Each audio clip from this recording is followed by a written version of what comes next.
What happen to you? तिचा घाबरलेला चेहरा बघून समोरचा पाण्याचा ग्लास तिच्या समोर धरत म्हणाला. तिने तो पटकन घेतला आणि पाणी पिऊ लागली. तिला तर अजून विश्वासच बसत नव्हता. छोट्याशा गोष्टीवरून त्याने तिला जॉबवरून काढलं होतं. तो तिच्या समोर असलेल्या चेअरवर बसत तिची चेअर स्वतःकडे करतो. तुम्ही काय केलं? असं कोण करते? ती थोडी चिडून डोळे मोठे करून म्हणाली. काय?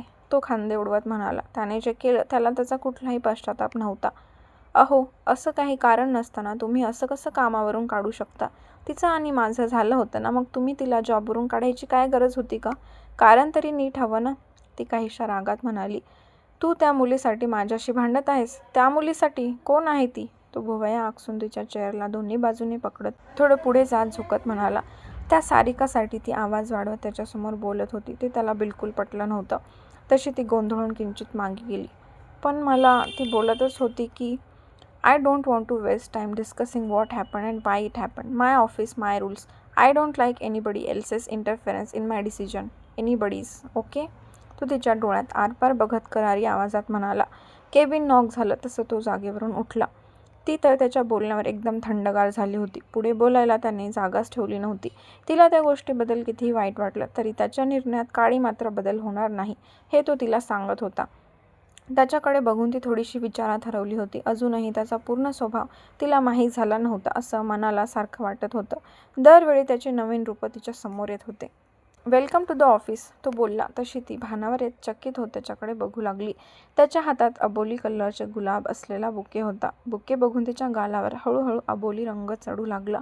तो गालातल्या गालात हसत तिच्यासमोर येऊन बुके धरतो. माझ्या अबोलीसाठी अबोली रोज, तो थोडंसं किंचित झुकत रोमॅन्टिक आवाजात तिच्यासमोर धरत म्हणाला. आणि त्याचे शब्द तिच्या कानात गुदगुल्या करून काळजाच्या आरपार पोहोचले. पोटात फुलपाखरांचा थवा उडू लागला. कधी गालावरचा अबोली रंग गडद झाला तिचं तिलाच कळलं नाही. हृदयाची धडधड वाढून ओठांवर लज्जास्पद हसू पसरलं होतं. तो नजरेनेच तिला घे म्हणून इशारा करतो. आश्चर्यचकित होत डोळे अजूनच तिचे मोठे झाले होते. ओठांवरची स्माईल गडतच होत गेली. तिने पटकन त्याच्या हातातला अबोली रंगाचा बुके एकदाचा आपल्या हातात घेतला.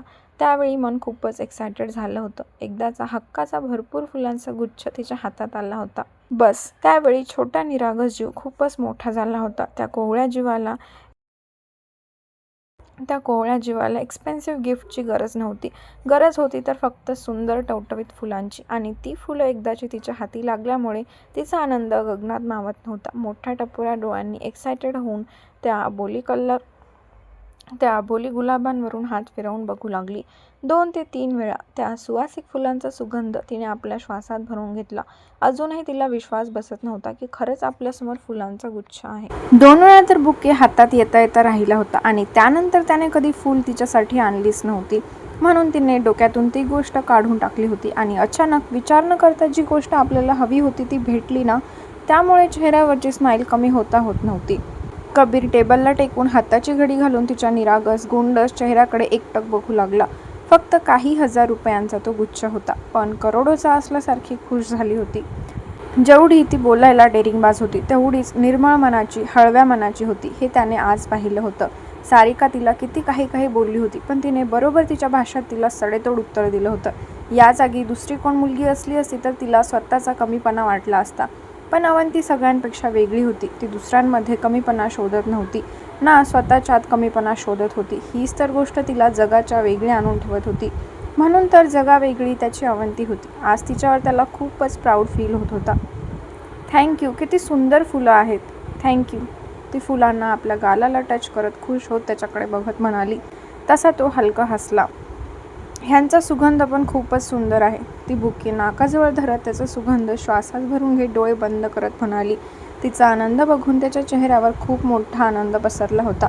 वेड्यासारखी त्या फुलांना फक्त निहाळत होती. आत्ता त्याला त्या फुलांवरच जलस फील होऊ लागलं होतं, कारण तो समोर असून त्या फुलांवर प्रेम करत होती.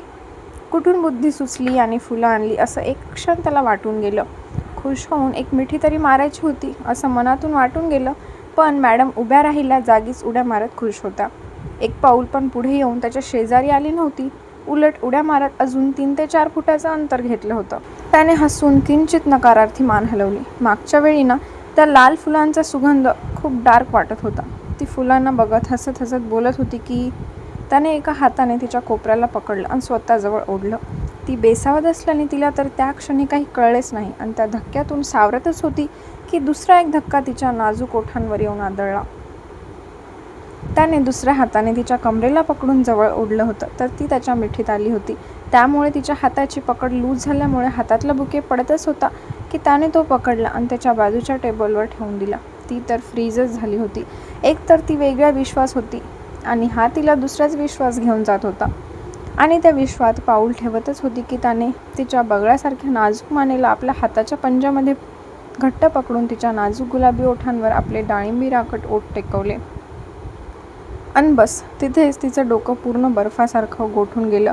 ती जेमतेम भानावर येऊन त्याच्या आपल्या ओठांवर असलेल्या ओठांचा स्पर्श फील करतच होती की इतक्यात त्याने हळूच तिचा खालचा ओठ आपल्या दातात पकडून चा हलकासा चावा घेतला.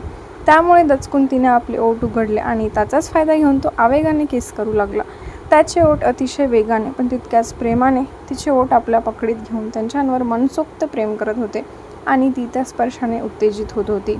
तिचं स्वतःचं शरीर तिच्या हातात नव्हतं. कधी तिने तिच्या अंगाचा भार त्याच्या अंगावर टाकून दिला तिचं तिलाच कळलं नव्हतं. डोक्याने मनाने काम करणं सोडून दिलं होतं. त्याच्या लक्षात येताच त्याने तिच्या मानेवरचा हात काढत तिला आपल्या मिठीत घट्ट पकडलं. किती वेळ झाला तिने श्वास घेतला नाही हे तिचं तिला माहीत नव्हतं. जसं तिला तिचा श्वास कोंडल्यासारखा झाला तेव्हा कुठे श्वास घेण्यासाठी धडपड करत तिने हाताने त्याचा शर्ट ओढला आणि त्याला मागे ढकलू लागली.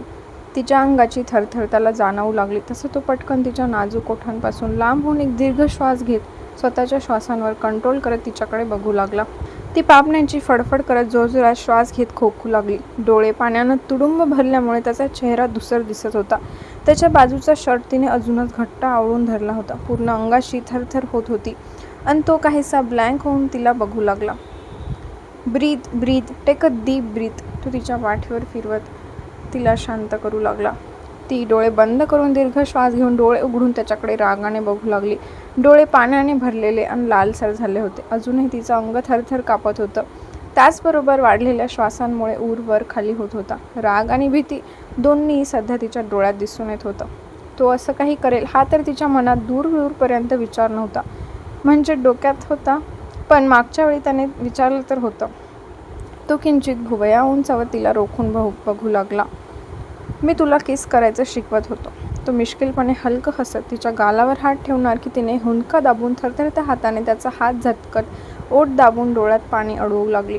घाबरल्यामुळे रडू पण येत होतं आणि त्याचा राग पण. तसा तो थोडा सिरियस झाला. मागच्या वेळी ती लाजून त्याच्या कुशीत आली होती पण ह्यावेळी लाजणं तर दिसून येतच नव्हतं पण घाबरलेली चिडलेली वाटत होती. यू डिडंट लाईक इट तो शांत आवाजात तिच्या डोळ्यात बघत म्हणाला. खालचा ओठ आत घेत नाही म्हणून मान हलवते. इतका वेळ डोळ्यात धरलेलं पाणी बाहेर आलं. तिने लगेच उलट्या हाताने डोळे पुसले. त्याने लगेच पुढच्या क्षणी तिला दोन्ही हाताने विळखा घालत आपल्या कुशीत घेतलं. ती रागाने त्याच्या छातीवर जोर देत त्याच्या कुशीतून बाहेर येण्याचा प्रयत्न करू लागली. त्याचा राग अनावर होत होता म्हणून त्याच्याजवळ जायला सुद्धा तिला नको वाटत होतं. रिलॅक्स त्याने हसत त्याच्या छातीवर असलेला तिचा हात एका बाजूने बाजूला करत आणि अजून घट्ट कवटाळून घेत तिच्या खांद्यावर आपली हनुवटी घट्ट रोवली. हळूहळू तिच्या मुसमुसण्याचा आवाज येऊ लागला. त्याने हलकेच डोळे ताट केले. त्याला आता ह्याच सिच्युएशनमध्ये हसावं का रडावं कळत नव्हतं.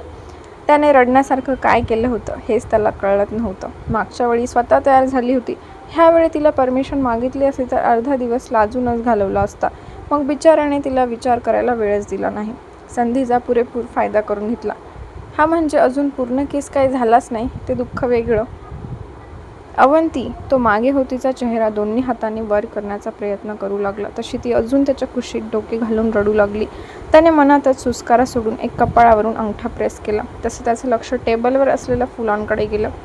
स्वीट हार्ट तुझे फ्लावर तुला रेड फ्लावरचा स्मेल आवडला नव्हता का? तो हसत विषय बदलण्याचा प्रयत्न करत बुके तिच्या हातात देत होता. तसं तिने रागाने नाक वर ओढून तिचा हात झटकून दोन्ही हाताने त्याच्या मानेला घट्ट विळखा घातला. त्याच्यापासून दूर पण जायचं नव्हतं आणि त्याचं वागणं आवडलं पण नव्हतं हेच तिच्या कृतीतून दाखवून देत होती. ओके जाताना घेऊन जा. तो किंचित हसत बुके टेबलवर ठेवून तिला अजून दुसऱ्या हाताने आपल्या अंगावर ओढून घेतो. भीती राग सध्या दोन्ही भावना संमिश्र झाल्यामुळे बिलकुल त्याला ऐकत नव्हती. त्याला तिच्या बालिश रागावर हसू येत होतं पण त्याने तिला बाजूला केलं नाही. ती जेव्हा शांत होईल तेव्हाच बोलू म्हणून तो शांत टेबलला टेकून उभा राहिला. स्वीट हार्ट अजून किती वेळ रडणार आहे? तुला त्रास होईल असं सुद्धा किस केलं नाही. तो हसत तिच्या केसांवर आपलं कपाळ टेकवत म्हणाला. त्याच्या बोलण्याने तिने लगेच अंग आकसून घेत त्याच्यापासून लांब झाली. त्याच्याकडे पाहिलं पण नाही. रागाने डोळे पुसून नाकवर ओढून ओढणी नीट करत इकडे तिकडे बघत तिची पर्स शोधू लागली. तो नीट उभा राहून तिलाच निरखून बघू लागला. नकट्या नाकावर टिचून राग भरला होता. तिने चेअरमधली तिची पर्स घेतली आणि दाराच्या दिशेने जात दार ओढत होती, पण दार काही तिला उघडलं जात नव्हतं. कुठे जायचं? तो एक हात पॅन्टच्या खिशात घालत म्हणाला. घरी. दार उघडा. ती रागात चवताळून बोलत दाराला जोर लावत उघडण्याचा प्रयत्न करू लागली. डोरला कुठे लॉक आहे का बघू लागली, पण काहीच कळत नव्हतं. पूर्ण काचेचा डोर होता, पण त्या काचेतून बाहेरचं काहीच दिसून येत नव्हतं. 15 मिनिटात मीटिंग आहे. मीटिंगसाठी आली आहे ना? मीटिंग झाल्यावर कुठे जायचं तिथे जा. माझा वेळ मी वाया घालवायला दिला नाही. तो त्याचं हसू कंट्रोल करत थोड्याशा कडक आवाजात म्हणाला. तसं तिने लगेच रागाने वळून त्याच्या डोळ्यात आरपार पाहिलं. उलटा चोर कोतवाल को डाटे असं झालं होतं. त्याने त्याच्या वेळेचा काहीसा उपयोग केला तरी चालेल, पण दुसऱ्याने त्याच्या वेळेतच चालायला पाहिजे. ती मीटिंगसाठीच आली होती ना? हेच भाव तिच्या डोळ्यात त्याला दिसून येत होते. तुला माझा राग आलाय? कसला? तिच्या डोळ्यात राग बघून त्याने मिश्किलपणे हसत विचारलं. पहिले दार उघडा. ती कपाळावर आठ्या पाडून बारीक डोळे करून त्याच्याकडे बघत म्हणाली. अजूनही डोळ्यात राग बरोबर पाणी होतंच. तो तिच्याजवळ जाऊ लागला. तसं ती गडबडून गोंधळलेल्या नजरेने त्याच्याकडे बघू लागली. तो जसा जवळ आला तसं तिने घाबरून दोन्ही हात तिच्या चेहऱ्यावर ठेवून घट्ट केले. अवंती, तो हसत म्हणाला. हसता कशाला? ती चिडून कापऱ्या आवाजात म्हणाली. हसू नको तर काय करू? हा, मी काय केलं ते तरी कळू दे. तो खट्टाळपणे हसत म्हणाला. त्याचं चिडवणं बघून अजून तिला राग येत होता. मुद्दाम त्रास देता. मला नाही बोलायचं तुमच्याशी. दार उघडा. ती नाकवर ओढून चिडून हळव्या स्वरात म्हणाली. तिचा हळवा स्वर झाला तसं त्याने त्याच्या हसण्यावर कंट्रोल केलं. ती चिडलेली, रागाला गेलेली चालत होती, पण रडलेली, घाबरलेली त्याला चालणार नव्हती. ती चिडून राग व्यक्त करावा म्हणून तिला उस्तावण्याचे कामं करत होता. त्याने दीर्घ श्वास घेत मनातच सुस्कारा सोडत एक पाऊल पुढे आला. You didn't like it. This want happen ever again. तो तिच्या कानात हळू आवाजात हसून म्हणाला. चिडून श्वासांची गती वाढली होती. त्याच्या बोलण्याने तिच्या श्वासांमध्ये हळूवारपणे येऊ लागला. तो खूपच जवळ असल्यामुळे त्याच्या परफ्यूमचा गंध सुगंध तिला जाणवून येत होता. हळूहळू डोकं शांत होऊ लागले. त्याने हातसुद्धा लावला नव्हता, तरी त्याच्या इतक्या जवळ असल्याने तिच्या अंगावर रोमांच उभे राहू लागले. त्याचा शांत आणि मॅग्नेटिक आवाज कानामध्ये शिरून गुदगुल्या होऊन जात होत्या. दोन्ही हातीने तोंडावर जे रोवले होते ते हळूहळू लूज होऊ लागले. स्वीट हार्ट, नेक्स्ट टाईम तू हर्ट होईल असे काही करणार नाही. तो सॉफ्ट रोमॅन्टिक आवाजात खूपच प्रेमाने म्हणाला. तो किंचित झुकल्यामुळे त्याचे उष्ण श्वास तिला तिच्या हातांवर जाणवू लागले. तशी तिच्या हृदयाची धडधड अधिकच वाढली आणि पुढच्या क्षणी तो तिच्या नाजूक हातांवर छोटे छोटे किस करू लागला. त्यामुळे भीती कमी आणि अंगभर शहारे जास्तच उमटत होते. पोटात फुलपाखरू उडू लागले. हळूहळू त्याच्याबद्दल आलेला राग कमी होऊन गालावर गुलाबी लालसर छटा पसरू लागली. जसजसं तिच्या उलट्या हातांवर त्याच्या ओठांचा स्पर्श होत होता तसं अंगाने अंग मोहरून जात होतं. नकळत ओठांवर हसू फुलू लागलं. ओठ दाबून तिच्या ओठांवर हसू लपवण्याचा प्रयत्न करत होती. त्याला तिच्या हातांच्या हालचालींवरून तिच्या चेहऱ्यावरचे लज्जास्पद हसू दिसून येत होतं. फ्रेश हो, आपण मीटिंगसाठी जाऊ. सगळे वाट बघत असतील. तो तिच्यापासून एक पाऊल मागे होत हसून म्हणाला. तिने लगेच चेहऱ्यावरून हात काढला आणि त्याच्याकडे प्रश्नार्थी नजरेने बघू लागली.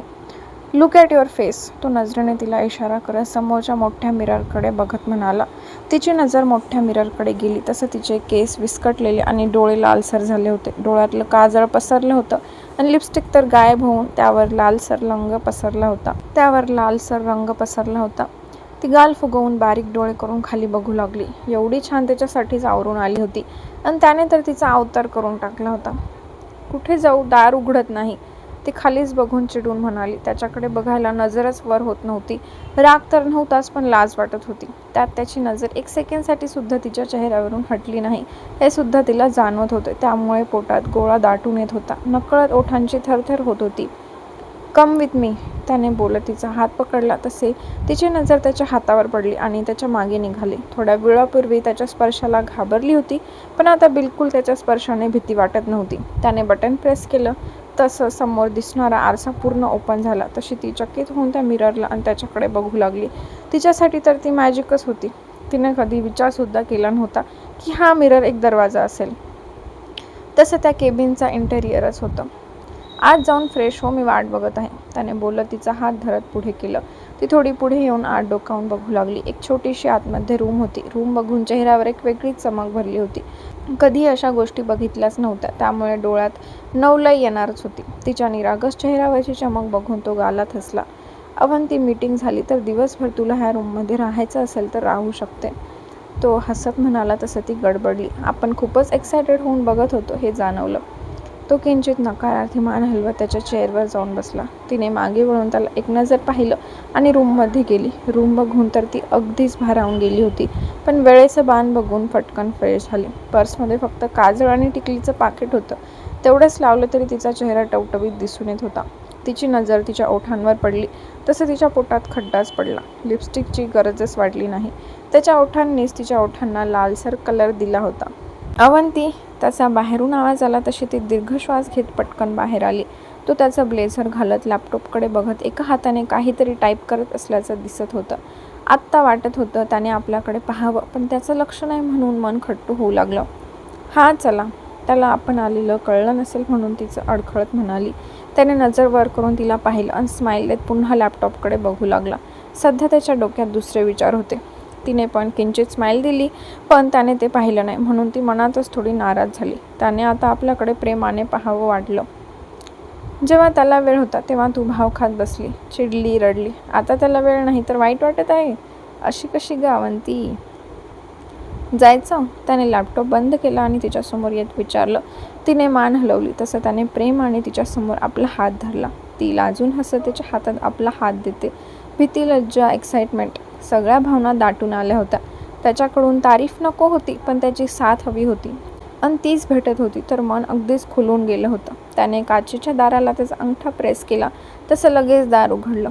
अशा गोष्टी फक्त ऐकल्या होत्या, त्या ती बघत असल्यामुळे फक्त डोळ्यात चमक होती. दोघेजण लिफ्टमधून कॉन्फरन्स रूमच्या दिशेने निघाले. लिफ्टमध्ये आल्यावर तिचा हात सोडला आणि तिच्या मोबाईलमध्ये काहीतरी टाईप करू लागला. आणि ती तिच्या विचारात हरवली होती. असं ऑफिशियली कधीच कुठल्या गोष्टी केल्या नव्हत्या म्हणून थोडीशी एक्सायटेड तर थोडीशी टेन्शनमध्ये होती. तिने त्याच्याकडे पाहिलं तर एकदम निर्विकार चेहऱ्याने ताठ उभा होता. एक हात पॅन्टच्या पॉकेटच्या खिशात होता आणि दुसऱ्या हातात मोबाईल होता. किंचित नजर खाली घेता मोबाईलमध्ये काहीतरी महत्त्वाचं करत असल्याचं जाणवत होतं. त्याच्या हातांच्या बोटात व्यतिरिक्त कुठलीच हालचाल जाणवत नव्हती. एवढं स्वतःला त्याने परफेक्ट बनवलं होतं. त्याच्या बॉडी लँग्वेजवरूनच जाणवत होतं की तो मीटिंगसाठी पूर्ण तयार आहे. तिचं लक्ष लिफ्टच्या समोर असलेल्या मिररकडे गेलं तर तिने एका हाताने तिच्या पर्सचा बेल्ट घट्ट पकडला होता, तर एका हाताची नखं दातांमध्ये धरून चावायचं काम चालू होतं. पायाच्या अंगठ्याची हालचाल करून स्वतःला शांत ठेवण्याचा विचार करत होती. तिने पटकन तोंडातला हात खाली घेतला. एका हाताने पर्सचा बेल्ट घट्ट पकडून धरला होता. तो हात काढून हाताची घडी घालून उभी राहिली. दीर्घ श्वास घेत स्वतःच्या मनाला शांत ठेवण्याचा प्रयत्न करू लागली. अजून आपल्याला खूप काही शिकायचं आहे हे त्या क्षणी तिला जाणवून आलं. आपण कसं बोलतो आणि कसं स्वतःला प्रेझेंट करतो यावर सुद्धा कॉन्फिडन्स तयार होतो. कपडे कसेही असले तरी बॉडी लँग्वेज क्लिअर असायला हवी. डोर ओपन झालं तसं तो पुढे निघाला. ती पण लगेच त्याच्या मागे निघाली. त्याच्या पावलांमध्ये समान अंतर पडत होतं, तर तिच्या पावलांमध्ये गडबड जाणवून येत होती. त्याच्या नकळत ती त्याच्या छोट्या छोट्या गोष्टी नोटीस करत होती. कॉन्फरन्स रूमच्या बाहेर जे गार्ड होते, कबीरला बघून त्यांनी लगेच दरवाजा उघडला. तो आत आला तशी ती पण त्याच्या मागे आत आली आणि तिची नजर समोर गेली. तशी ती गडबडून गोंधळलेल्या नजरेने एक नजर ती कबीरला तर एक नजर समोरच्या माणसांना बघू लागली. तिने फक्त सौरभ असेल असा विचार केला होता, पण 4-5 अनोळखी चेहरे आणि त्या अनोळखी चेहऱ्यांमध्ये ओळखीचा चेहरा तिला दिसत होता. तशी ती बारीक नजर करून त्या व्यक्तीला बघू लागली आणि दुसऱ्या क्षणी तिला लक्षात आलं. काहीशी चकित होती त्यांना बघू लागली. त्या व्यक्तीने लगेच तिला स्मित हास्य दिलं. तिच्याही चेहऱ्यावर नकळत गोंधळलेले हसू पसरलं. नमस्कार मिस्टर अहुजा, पुन्हा एकदा भेटून छान वाटलं. विखे पाटील हात जोडत कबीरकडे बघत म्हणाले. Should we proceed with meeting? त्याने बोलत अवंतीसाठी एक चेअर मागे घेत तिला हाताने बसण्याचा इशारा केला. तिने एक नजर सौरभकडे पाहिलं. सौरभने डोळ्यांनीच दिलासा दिला. मग ती त्याने मागे ओढलेल्या चेअरवर बसली. ती बसल्यावर तो पण तिच्या शेजारी असलेल्या चेअरवर बसला. आम्हाला अजून विश्वास बसत नाहीये की आम्ही तुमच्यासोबत काम करणार आहोत. खूप छान वाटत आहे, विखे पाटील गडगडाटी हसत म्हणाले. अवंती आधीच गोंधळलेली होती आणि त्यांच्या बोलण्याने अजूनच गोंधळून प्रश्नार्थी नजरेने दोघांकडे बघत होती. तिला नेमकं इथे काय होणार आहे हेच लक्षात येत नव्हतं. तर आजचा भाग खूप छान होता. तुम्हाला कसा वाटला नक्की कमेंट करून सांगा व व्हिडिओला लाईक करायला विसरू नका.